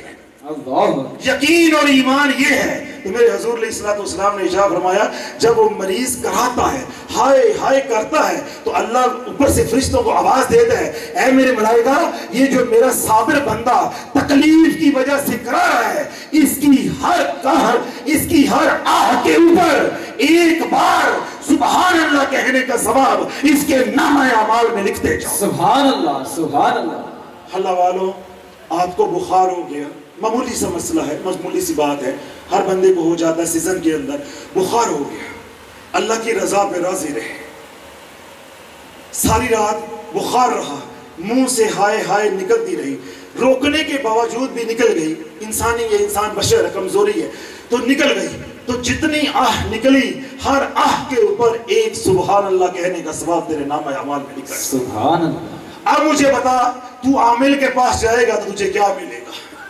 تو رب کی جا کے مخلوق کے سامنے شکایتیں لگائے گا تو تجھے کیا ملے گا؟ تو رب کے گلے کرے گا تو کیا ملے گا؟ پھر میرے حضور علیہ الصلوۃ والسلام نے ارشاد فرمایا، اگر مریض کو تکلیف زیادہ ہو، یہ کس کی بات ہے؟ جس کو تکلیف تھوڑی ہو لیکن آہ نکل رہی ہے، اگر تکلیف زیادہ ہے، خدا نہ خواستہ کسی کا حادثہ ہو گیا ہے، آپریشن ہوا ہے، اب اس کی چیخیں نکل رہی ہیں، ٹانگ ٹوٹ گئی ہے، بازو ٹوٹ گیا ہے، یا کوئی شدید چوٹ آ گئی ہے، تو اب تکلیف کی وجہ سے کیا ہو رہا ہے؟ چیخیں نکل رہی ہیں۔ حضور علیہ الصلوۃ والسلام نے ارشاد فرمایا کہ جب کوئی صابر مریض مومن تکلیف کی وجہ سے چیختا ہے، اس کی چیخیں نکلتی ہیں، تو رب کی رحمت یوں جوش میں آتی ہے کہ رب ملائکہ کو حکم دیتا ہے کہ جو میرا صابر بندہ تکلیف کی وجہ سے چیخ رہا ہے، اس کی ہر چیخ کے اوپر ایک بار لا الہ الا اللہ کہنے کا ثواب اس کے نامہ اعمال میں لکھتے جاؤ۔ سبحان اللہ، سبحان اللہ۔ اللہ والو، اگر وہ 3 دن چیختا رہا ہے، آپریشن تھیٹر کے اندر 2 دن چیختا رہا ہے، 1 گھنٹہ چیختا رہا ہے، اللہ والو اس کا چیخنا بھی رب کو پسند آ گیا۔ اللہ اکبر۔ وہ کیسا کریم رب ہے، قبول کرنے پہ آئے تو چیخیں بھی قبول کر لیتا ہے، قبول کرنے پہ آئے تو ندامتیں بھی قبول کر لیتا ہے، اور اگر رد کرنے پہ آئے تو خانہ کعبہ کے اندر پڑی ہوئی نمازیں بھی منہ پہ دے مارتا ہے۔ وہ ایسا بے نیاز ہے۔ تو جب رب کے اوپر بھروسہ ہوگا کہ یہ تکلیف میرے اللہ کی طرف سے ہے، یہ بیماری میرے اللہ کی طرف سے ہے، یہ رزق میں تنگی آئی ہے تو اللہ کی طرف سے ہے، میرے بچے بچیوں کے رشتے جو نہیں ہو رہے یہ اللہ کی طرف سے ہے، عرفان جام صاحب کی 18 سال کی بچی جو فوت ہو گئی ہے، یہ میاں بیوی اللہ کی رضا پہ راضی ہو جاتے ہیں کہ زندگی موت اللہ کے ہاتھ میں تھی، تو اللہ کیا انعام دے گا؟ سبحان اللہ۔ اللہ کیا انعام دے گا؟ میں اس کا جواب بھی آپ حضرات کو دوں گا کہ بعض لوگ ایسے دکھی بھی بیٹھے ہوتے ہیں۔ اب میں نے 2 حدیث مبارک مریض کے حوالے سے بیان کی کہ اگر مرض چھوٹا ہے، منہ سے نکلتا ہے ہائے، تو ہر ہائے کے اوپر سبحان اللہ کہنے کا ثواب، اور اگر مرض زیادہ ہے، تکلیف زیادہ ہے، تو اس کے اوپر چیخ نکلتی ہے تو ہر چیخ کے اوپر ایک بار لا الہ الا اللہ کہنے کا ثواب۔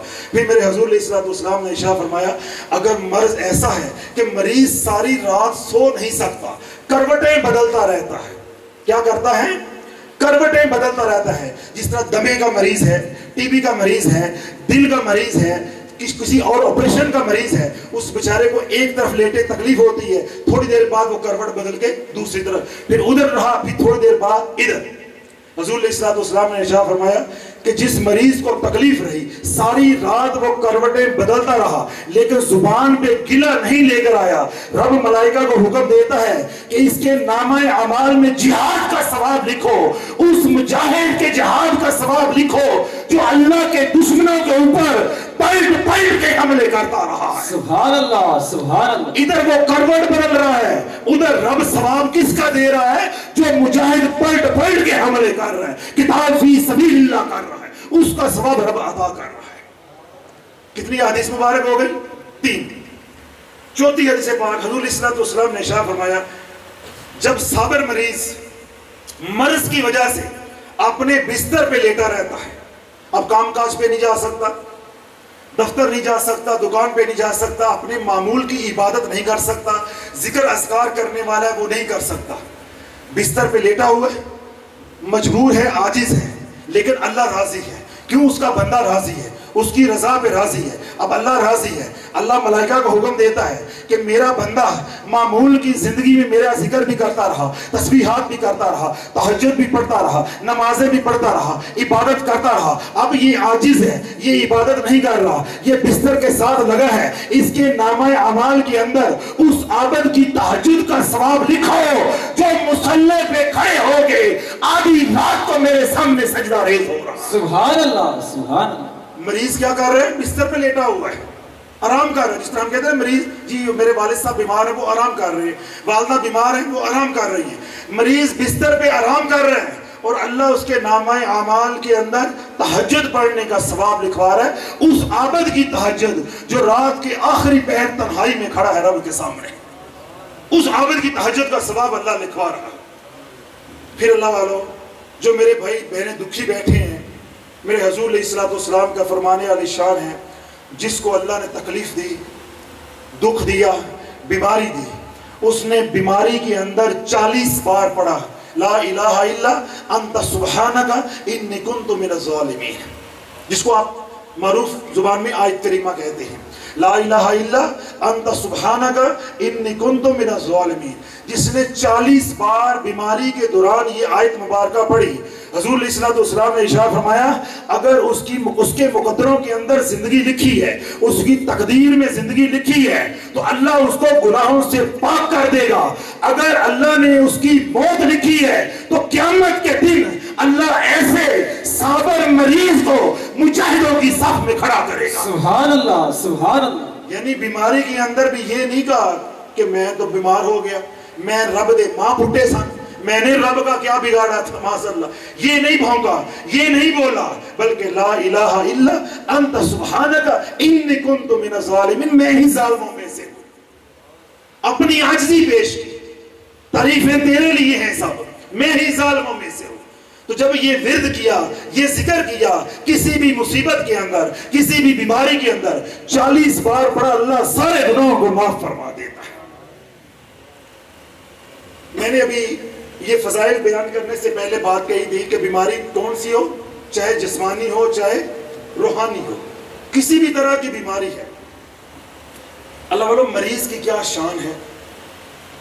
جو مریض آج اپنی شان کو اپنے ہاتھوں برباد کرتے ہیں عاملوں کے پاس جا کے, اپنے ایمان کو بھی برباد, جو اللہ نے عزت اور شان دی ہے اس کو بھی برباد.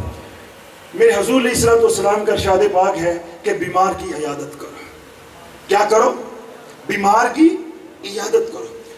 پھر حضور علیہ السلام نے ارشاد فرمایا جو بیمار کی عیادت کے لیے جائے گا, صبح جائے گا, شام تک 70,000 فرشتے اس کے لیے دعائیں مغفرت کرتے رہے. سبحان اللہ. اور اگر رات کو جائے گا, شام کو جائے گا, تو صبح تک 70,000 فرشتے اس کے لیے دعائیں مغفرت, دعائیں رحمت کرتے رہے. سبحان اللہ, سبحان اللہ والو جس مریض کی میں آپ عیادت کے لیے جائیں, اس کی عیادت کے اوپر اللہ 70,000 ملائکہ کو کام میں مشغول کر دے کہ اس بندے کے لیے دعائیں رحمت کرتے رہے, دعائیں مغفرت کرتے رہے. اس مریض کی کیا شان ہوگی, اس مریض کی کیا شان ہوگی, اس مریض کی کیا شان ہے. حضور علیہ السلام کا ارشاد پاک ہے کہ اپنے مریضوں سے دعا کرو. کیا کرواؤ؟ اپنے مریضوں سے دعا کرو۔ صحابہ نے عرض کی یا رسول اللہ ہم اپنے مریضوں سے دعا کروائیں گے تو کیا ملے گا؟ حضور علیہ الصلوۃ والسلام نے ارشاد فرمایا کہ مریض کی دعا ایسے قبول ہوتی ہے جیسے فرشتوں کی دعا رب کی بارگاہ میں قبول ہوتی ہے۔ سبحان اللہ، سبحان۔ مریض کی دعا ایسے قبول ہوتی ہے جیسے فرشتوں کی، ملائکہ کی دعا رب کی بارگاہ میں قبول ہوتی ہے۔ تو اے مسلمان، رب نے تیرے اوپر بیماری اتاری تاکہ تو رب سے رجوع کر لے۔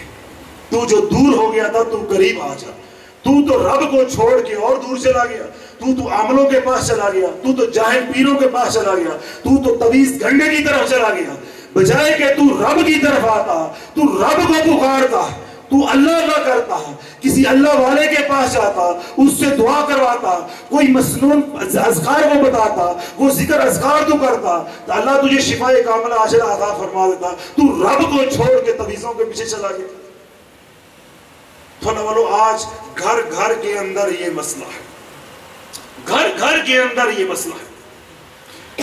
ہمارے ساتھی عرفان جام صاحب ہیں، تو پرسوں رات مجھے بتا رہے ہوں کہ میرے گھر میں میری بیوی جو ہے جب بھی بات ہوتی ہے بیٹی کے مسئلے پہ، ظاہر دکھ ہے، غم ہے، میں اس کو سمجھتا ہوں، ہم بھی اولاد والے ہیں، تو وہ مجھے تانے دیتی ہے کہ اگر تو صحیح علاج کرواتا تو یہ بچ جاتے۔ میں نے کہا جو لوگ آغا خان میں داخل ہیں ان کا صحیح علاج ہو رہا ہے کیا؟ وہاں سے سارے بچ کے نکلتے ہیں؟ وہاں سے نہیں مرتے۔ جن کا لندن میں علاج ہوتا ہے کیا وہاں سارے بچ کے نکلتے ہیں؟ وہاں نہیں مرتے۔ کیا وہاں اللہ موت نہیں دے سکتا؟ تو اللہ والا جب زندگی لکھی ہوتی ہے تو اللہ اسباب بھی پیدا کر دیتا ہے، جہاں شفا ہونی ہوتی ہے اللہ پہنچا دیتا ہے، اور جب زندگی نہیں ہونی ہوتی تو جہاں مرضی علاج کرواؤ شفا نہیں ملتی، شفا نہیں ملتی۔ اب میں اس کی آپ کو دلیل دیتا ہوں۔ میں جن دنوں میں نشتر میں تھا تو ہماری ایمرجنسی میں ڈیوٹی ہوتی تھی جب ہم سیکھ رہے تھے یہ ڈاکٹر بننے کے بعد۔ اب ایمرجنسی اس وقت نیچے ہوتی تھی، اب تو بڑی ایمرجنسی بن گئی ہے نشتر کی، تو اس میں 20-25 لوگوں کی 20 لوگ بیڈ کی گنجائش تھی۔ اب کیا ہے کہ 2 بیڈ کے اوپر 2 مریض آئے ہیں، بیک وقت آئے ہیں، کوئی حادثہ ہوا، کوئی معاملہ ہوا، 2 مریض آ گئے فوراً۔ ایک کو اللہ نے شفا دی اور ایک کو ہم نے بند کر کے حوالے کر دیا۔ اب اللہ کا نظام دیکھو، دوائی دینے والے بھی ہم، علاج کرنے والے بھی ہم، وہی ہسپتال، وہی ایمرجنسی، وہی حالات، سب کچھ ایک ہے۔ ایک کو شفا مل رہی ہے، ایک کو موت مل رہی ہے۔ یہ کون ہے؟ یہ کون ہے؟ وہی اللہ ہے، وہی اللہ ہے جس کے ہاتھ میں زندگی بھی ہے، جس کے ہاتھ میں موت بھی ہے۔ حضرت لقمان علیہ السلام کے بیٹا جب بیمار ہوا، حضرت لقمان علیہ السلام کا جب صاحبزادہ شہزادہ بیمار ہوا تو آپ نے اس کا علاج کیا۔ علاج کر رہی ہے بیماری بڑھ رہی ہے، علاج کر رہے ہیں بیماری بڑھ رہی ہے، علاج کرتے جا رہے ہیں بیماری بگڑتی جا رہی ہے، بڑھتی جا رہی ہے۔ آخر آپ پریشان ہوئے، مایوس ہوئے، اپنی ساری کتابیں گدھے کے اوپر لا دی، دریا کے کنارے پہ پہنچ گئے۔ جب کتابوں کو دریا کے اندر پھینکنے لگے تو اللہ نے آواز دی، لقمان کیا کرنے لگا ہے؟ لقمان کیا کرنے لگا ہے؟ عرض کی یا اللہ ساری مخلوق کا علاج کرتا ہوں، اس کو شفا مل جاتی ہے، اپنے بیٹے کا علاج کر رہا ہوں تو شفا ہی نہیں مل رہی۔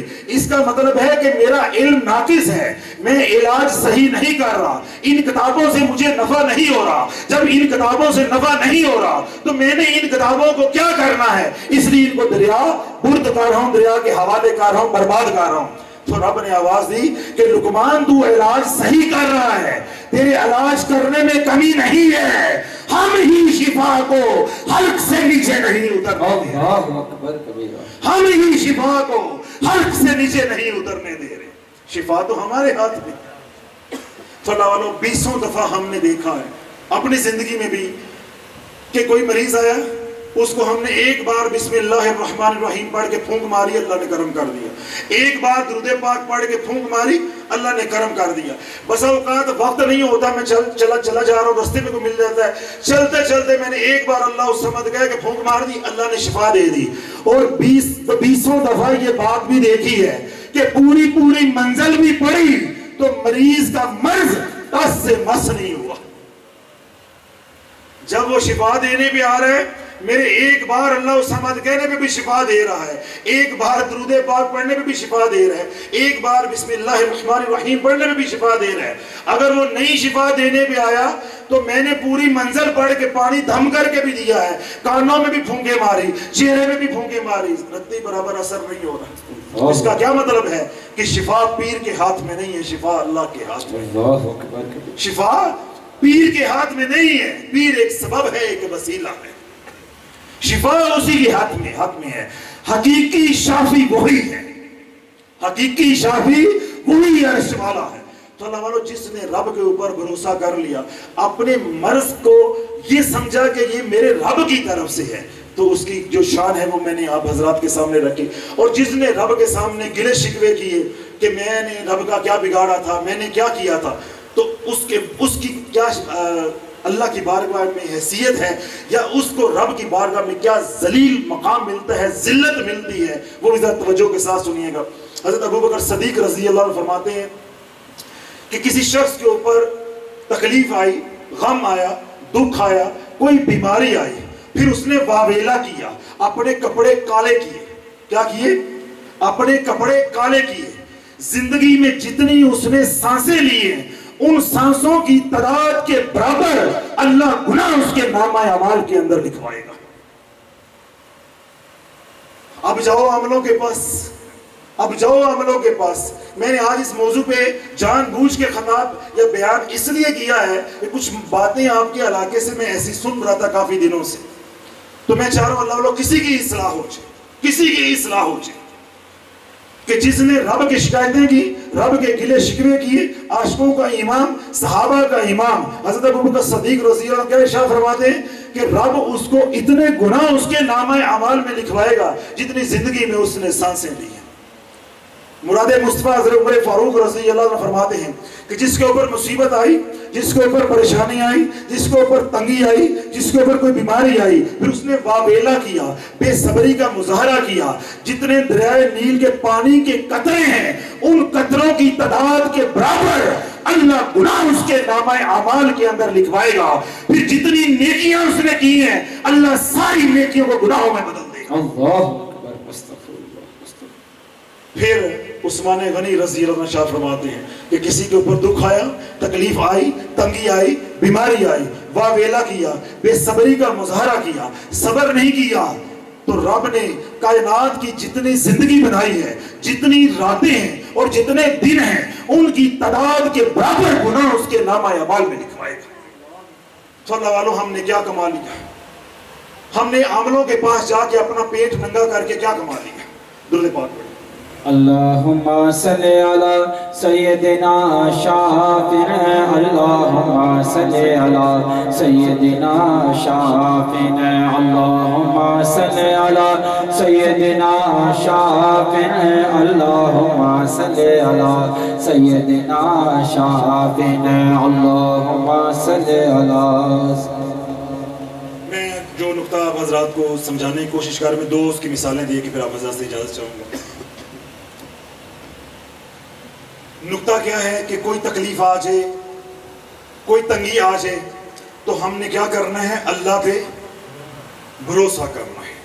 جب اللہ پہ بھروسہ کریں گے تو پھر کیا ملے گا؟ جب اللہ کو پکاریں گے تو پھر کیا ملے گا؟ اللہ والے آپ بیٹھ جاؤ، میری نظر بار بار پھر آپ پہ جاتی ہے۔ جب ہمارے اوپر کوئی تکلیف آ گئی، کوئی تنگی آ گئی، کوئی بیماری آ گئی، کوئی مالی بندش آ گئی، روحانی بندش آ گئی، کسی بھی قسم کا کوئی غم آ گیا، پھر ہم نے رب کے اوپر بھروسہ کیا، اللہ ہی کو پکارا، تو اللہ پھر کیسے سنتا ہے؟ بس یہ دو روایتیں توجہ کے ساتھ سنیے گا۔ حضرت زنیرہ رضی اللہ تعالی عنہ ان خوش قسمت اہل ایمان میں سے ہیں جنہوں نے ابتدائی ایام میں اسلام قبول کیا، ان 40 صحابہ میں سے ہیں جنہوں نے ابتدائی ایام میں اسلام قبول کیا، دولت ایمان سے اللہ پاک نے نوازا۔ اور میرے حضور علیہ السلام نے اس صحابیہ کو حکم دیا کہ اپنے ایمان کو مخفی رکھنا ہے۔ کیا کرنا ہے؟ مخفی، چھپا کے رکھنا ہے، اپنے ایمان کا اظہار نہیں کرنا، کیونکہ مشرکین کفار کی جو اذیتیں ہیں وہ نظام چل رہا ہے، تشدد کا نظام چل رہا ہے، تکلیفوں کا نظام چل رہا ہے، مخالفت کا نظام چل رہا ہے، کہیں جان کو نقصان نہ پہنچے۔ اب اللہ حضرت زنیر رضی اللہ تعالی عنہ نے ایمان قبول کیا ہے عین ایمان کو دیکھ کے، ایمان قبول کیا ہے، اسلام قبول کیا ہے عین ایمان کو دیکھ کے۔ تو میں یہ کہتا ہوتا ہوں کہ عشق اور مشق چھپائے نہیں چھپتا۔ اللہ اکبر، سبحان اللہ۔ ادھر حضور علیہ السلام کا حکم مبارک کیا ہے کہ ایمان کو مخفی رکھنا ہے، چھپا کے رکھنا ہے۔ اب ایمان کو چھپائے پھر رہی ہے، اس دولت کو چھپائے پھر رہی ہے، کہیں میری زبان سے اظہار نہ ہو جائے کہ میں نے بھی کملی والے کا کلمہ پڑھ لیا ہے، مجھے بھی کملی والے نے پناہ دے دی ہے اپنی کملی کے اندر۔ اب ایمان کو چھپائے پھر رہی ہے، لیکن ایمان چھپتا ہے؟ اللہ والو، مال نہیں چھپتا، کسی کے پاس پیسہ آ جائے پیسہ نہیں چھپتا، تو ایمان چھپ جائے گا۔ اب گھر میں حضور علیہ السلام کا تذکرہ ہوتا ہے، حضور علیہ السلام کا ذکر ہوتا ہے، جس بھی طرح ہوتا ہے، منفی ہوتا ہے، مثبت ہوتا ہے۔ ابو جہل جو ہے حضور علیہ السلام کے تذکرے کرتا ہے اپنے یاروں کے ساتھ، سرداروں کے ساتھ، آپ کان لگا کے سنتی ہیں کہ میرے مولا کا نام آ گیا ہے، میرے مولا کا نام آ گیا ہے۔ جب وہ بدبخت تبرے بولتا، میرے حضور علیہ السلام کو گالیاں دیتا، اچھے برے الفاظ استعمال کرتا، تو آپ تڑپ اٹھتی، آپ تڑپ اٹھتی۔ جب یہ نظام چلتا رہا، ابو جہل کو شک پڑ گیا، ابو جہل کو شک پڑ گیا کہ جب میں حضور علیہ السلام کا نام لیتا ہوں، میری زبان پہ اسم محمد آتا ہے، تو یہ کان لگا کے بات سنتی ہے۔ اس نے اپنی باندی کو، اپنی لونڈی کو بلایا، حضرت زنیر رضی اللہ تعالیٰ عنہ کو بلایا، بلا کے کہنے لگا مجھے شک پڑتا ہے کہ تو نے اسلام قبول تو نہیں کر لیا، تو محمد کے اوپر ایمان تو نہیں لے آئی، تو نے مسلمانوں کے نبی کو قبول تو نہیں کر لیا۔ اب کیونکہ پوچھ لیا تھا، اب ہو نہیں سکتا کہ جھوٹ بولنا چاہے، اب ہو نہیں سکتا۔ وہ کہ 15ویں صدی کی مسلمان تھوڑی تھی کہ جھوٹ پہ جھوٹ بولتی۔ انہوں نے کہا ہاں میں نے کملی والے کا کلمہ پڑھ لیا ہے، میں ایمان لے آئی ہوں، میں مسلمان ہو گئی ہوں۔ اب ابو جہل جو ہے مسلح ہوا، اب مار پیٹ شروع ہوئی، تشدد شروع ہوا، اپنے سرداروں کے ساتھ، اپنے یاروں کے ساتھ ظلم کے پہاڑ توڑ دیے۔ اتنا ظلم کیا کہ حضرت زنیرہ رضی اللہ تعالی عنہ کی دونوں آنکھوں کی بینائی ختم ہو گئی، دونوں آنکھوں کی روشنی ختم ہو گئی، نظر ختم ہو گئی، بینائی ختم ہو گئی۔ جب بینائی ختم ہو گئی، اب آپ کو نظر نہیں آ رہا، اب ٹھٹا کر رہا ہے، مذاق کر رہا ہے، الفاظ کی اذیت دے رہا ہے کہ زنیرہ تو نے ہمارے خداؤں کو ٹھکرایا، ہمارے خداؤں نے ناراض ہو کے تیری آنکھوں کی بینائی کو واپس لے لیا ہے۔ بس یہ فکرہ بولنا تھا ابو جہل کا۔ حضرت زنیرہ رضی اللہ تعالیٰ عنہ تڑپ اٹھی اور سجدے میں چلی گئی، کسی عامل کے پاس نہیں گئی، رب کی بارگاہ میں حاضر ہوئی، سجدے میں گئی اور سجدے میں جا کے رب کی بارگاہ میں عرض کی، اے اللہ میرے اوپر جو ظلم ہو رہا ہے تیرے اور تیرے محبوب پہ ایمان لانے کی وجہ سے ہے، مجھے تیری عزت و جلال کی قسم ہے یہ میرے بدن کی بوٹیاں کر دے، ٹکڑے کر دے، پہاڑ پہ ڈال دے، یہ تو برداشت کر سکتی ہو لیکن تیرے محبوب کی توہین نہیں برداشت کر سکتی، سبحان تیری اور تیرے محبوب کی توہین نہیں برداشت ہو سکتی۔ اے اللہ تو مجھے بینائی دے دے، میرے آنکھوں کی روشنی لٹا دے اور زمانے پہ کھول دے کہ آنکھیں دینے والا بھی تو ہے اور آنکھیں لینے والا بھی تو ہے۔ ابو جہل بھی جھوٹا ہے اور ابو جہل کے یار بھی جھوٹے ہیں۔ اللہ والو حیات الصحابہ کھول کے دیکھو، صحابہ کی مظلومیت کی داستانیں پڑھ کے دیکھو، تمہیں یہ لکھا ہوا ملے گا جب رب سے رجوع کیا، اللہ سے مانگا، ابھی ہاتھ دعا والے اپنے چہرے پہ نہیں پھیرے، میرے رب نے دونوں آنکھوں کی روشنی کو لوٹا دیا۔ سبحان اللہ، سبحان اللہ، نعرہ تکبیر، نعرہ رسالت، نعرہ حیدری، تاجدار دار شفا، تاجدار دار شفا، تاجدار دار شفا۔ صحابیہ نے کس کو پکارا ہے؟ تو ہماری مائیں بہنیں کس کو پکارتی ہیں؟ غصہ نہ کیجئے گا، کس کو پکارتی ہے؟ اللہ والو اپنے گھروں پہ توجہ دو، یہ نہ ہو کہ ہمارے جنازے بھی پڑھے جائیں اور ہمارے اوپر سبز کلمے والی چادریں بھی ڈالی جائیں اور قیامت کے دن ہم کسی اور جماعت میں سے نکل رہے ہوں۔ اللہ اکبر۔ لوگ یہ سمجھتے رہے کہ ہم مسلمان مرے ہیں، ہم مسلمان مرے ہیں۔ میری آپ کی بات رد ہو سکتی ہے، جھوٹ ہو سکتی ہے، حضور علیہ الصلوۃ والسلام کا فرمان علی شان جھوٹا نہیں ہو سکتا۔ انہی 3-4 مہینوں کے اندر میں نے 3-4 فیملیز کو جو میرے پاس آتی تھی، میں نے ان کو کچھ باتیں سمجھائی جب میں نے ان کے اندر معاملات غلط دیکھے۔ کیونکہ میں مفتی نہیں ہوں، نہ ہی وہ میرا شعبہ ہے، ہم کسی کو رستہ دکھا سکتے ہیں، باقی یہ مفتی حضرات کا کام ہوتا ہے۔ تو میں نے رستہ دکھانے کے بعد کہا کہ آپ انوار العلوم چلے جاؤ، یا ادھر چلے جاؤ، دوسرا مدرسہ کیا ہے، خیر المدارس، آپ اس میں چلے جاؤ۔ دونوں مدارس دونوں احناف کے ہیں، حنفی مسلک کے ہیں، دیوبند بھی اور بریلوی حضرات کا بھی۔ آپ دونوں مدارس میں چلے جاؤ تاکہ آپ کو شک نہ رہے، جو باتیں میں نے کہی ہیں آپ جا کے ان باتوں کے اوپر فتویٰ لے کر آؤ۔ تو اللہ والوں دونوں خاندان اجڑے ہیں۔ دیکھیں جب ایک گھر اجڑتے ہیں تو 2 گھر اس کے ساتھ جو جڑے ہوتے ہیں وہ اجڑتے ہیں۔ تو دونوں فیملیز اجڑی، دونوں کے بارے میں علماء کرام نے، مفتی حضرات نے فتویٰ لکھ کے دیا کہ تم لوگوں کے درمیان میں، ایک کو لکھ کے دیا تمہارے درمیان میں طلاق ہو چکی ہے، ایک کو لکھ کے دیا کہ تمہارے درمیان نکاح ٹوٹ چکا ہے۔ اب اللہ والوں میں جو بات کہنا چاہتا ہوں، جب نکاح ٹوٹ گیا، عامل کے پاس گئے، کالا علم کیا، شرکیہ کلمات بولے، نکاح ٹوٹ گیا۔ اب گھر سے کیا نکلے تھے، ذرا توجہ رکھیے گا، گھر سے کیا نکلے تھے؟ اپنے شریکوں کو برباد کروانے کے لیے۔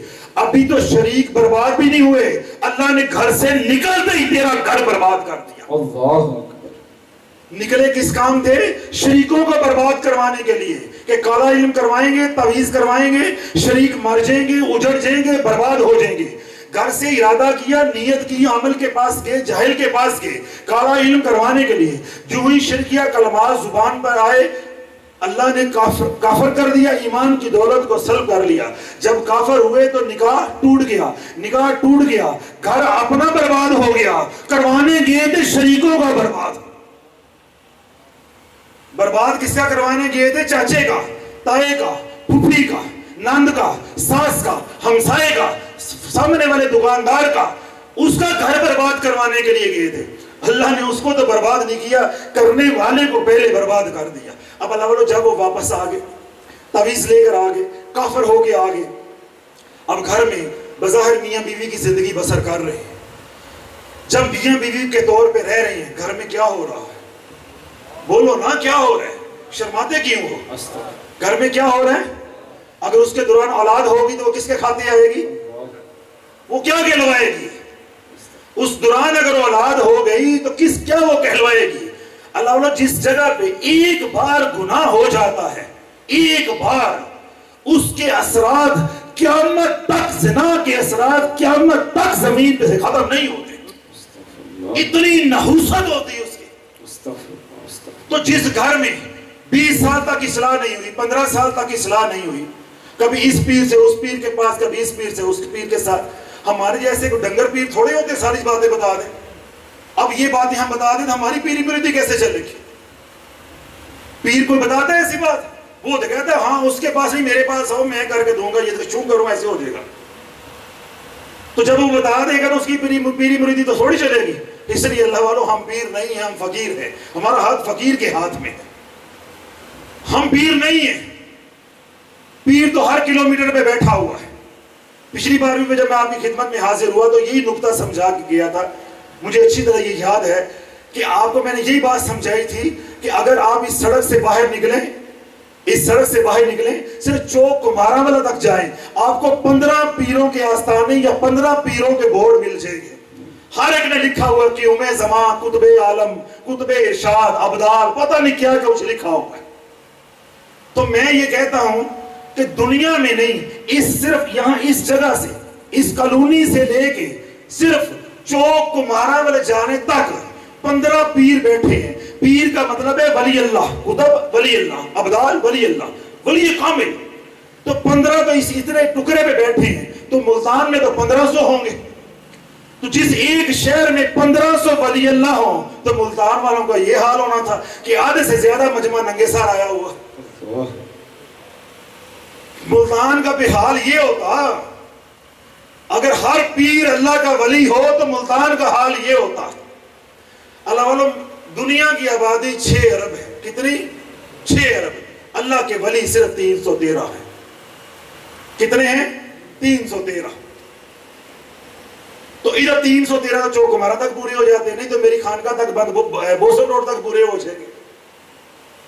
چلو اور کلومیٹر آگے لگا لو, یہ قاسم بیلا کی طرف مڑ جو, وہاں تو اٹھ پٹے پیر بیٹھا ہے. وہاں ایک خاتون کا پیغام آیا, میرے ایک ساتھی ہیں انہوں نے مجھ دیا, کہ وہ کہتی ہے 10,002 بندہ مرواؤ, اللہ 10,002 بندہ مرواؤ. تو چلو بوسن روڈ پہ جاتے 313 نہیں ہوتے, تو قاسم بیلا موڑ لیتے ہیں, تو 313 پورے ہو گئے. تو اللہ والو پوری دنیا پہ 313 اولیاء اللہ ہے. ہر زمانے میں 313 اولیاء اللہ رہتے ہیں. ان میں سے 40 ابدال ہوتے ہیں, ابدال کے مقام پہ ہوتے ہیں. وہ 40 کے 40 شام میں ہیں, یہ ملتان میں کہاں سے آ گئے؟ وہ تو 40 کے 40 کا مقام ہی مسکن ہی شام ہے. صرف وہ جب ڈیوٹی بھی ہوتے ہیں, پھر وہ میرے بیس میں آئے, آپ کے بیس میں آئے, وہ پوری دنیا میں پھرتے ہیں, لیکن ان کا مقام, ان کا مسکن شام ہے. ادھر تو ایٹ پٹے ابدال بیٹھا ہے. ہر آستانے میں لکھا ہے کہ ام زمان, کتب وقت, کتب الکتاب, کتب سے نیچے ٹھہرتے نہیں ہیں. اللہ والو آپ حیران ہو گئے, کتب الکتاب ایک ہوتا ہے. کتنے ہوتے ہیں؟ ایک کتب الکتاب ہوتا ہے. ہر مرید کہتا ہے میرا پیر کتب ہے.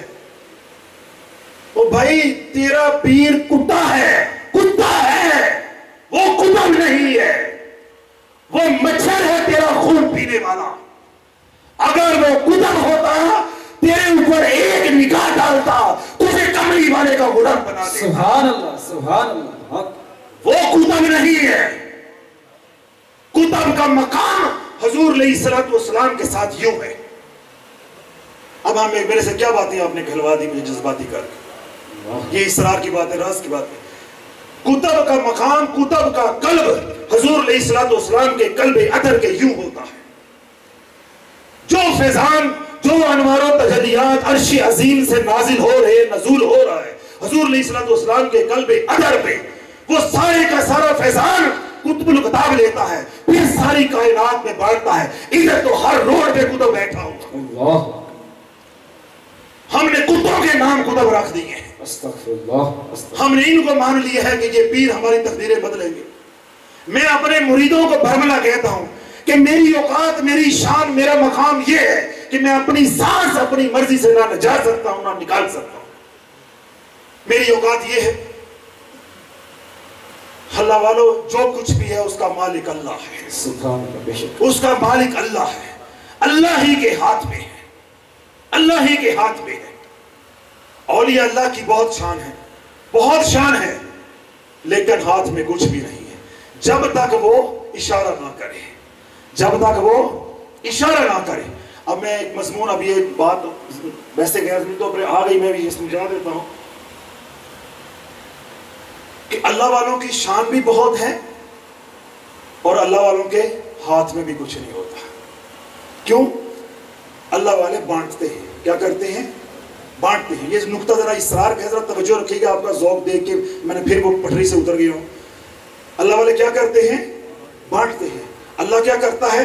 بناتا ہے. کیوں؟ اللہ خالق ہے, اللہ خالق ہے. اللہ نے فرض کیا یہاں ایک بندہ بیٹھا ہے عثمان نام کا, عثمان نام کے بندے کے لیے اللہ نے ہدایت تخلیق ہی نہیں کی, تو اللہ کا نبی ہو یا اللہ کا ولی ہو وہ اس کو عطا کیا کرے گا؟ بات سمجھ آ گئی؟ اللہ کیا ہے؟ خالق. اللہ کا محبوب کیا ہے؟ قاسم. جو قاسم کے غلام ہو جاتے ہیں پھر وہ بھی وہی کام کرتے ہیں جو ان کا سیدنا و مولانا قاسم علیہ الصلوۃ والسلام کرتے ہیں. سبحان اللہ. جو ان کے آقا کام کرتے ہیں وہی کام انہوں نے غلاموں نے بھی کرنا ہے. آقا بھی بانٹتے ہیں, عطا کرتے ہیں, غلام بھی بانٹتے ہیں, عطا کرتے ہیں. لوگ جب ہم حضور علیہ الصلوۃ والسلام کی شان کو بیان کرتے ہیں تو لوگ ہمارے پہ اعتراض کرتے ہیں کہ بھئی حضور علیہ الصلوۃ والسلام کے پاس اختیار ہوتا, تصرف ہوتا, تو وہ ابو جہل کو ہدایت نہ دے دیتے. تو میں کہتا ہوں اللہ کے پاس تو اختیار تو مانتے ہو نا, کہتے ہو اللہ اللہ اللہ, تو اللہ کے پاس تو اختیار مانتے ہو, اللہ نے کیوں نہ دے دی؟ چلو حضور نے نہیں دی, تم حضور کا تصرف نہیں مانتے, حضور کا اختیار نہیں مانتے, اللہ کا تو مانتے ہو نا, پھر اللہ نے کیوں نہ دے دی؟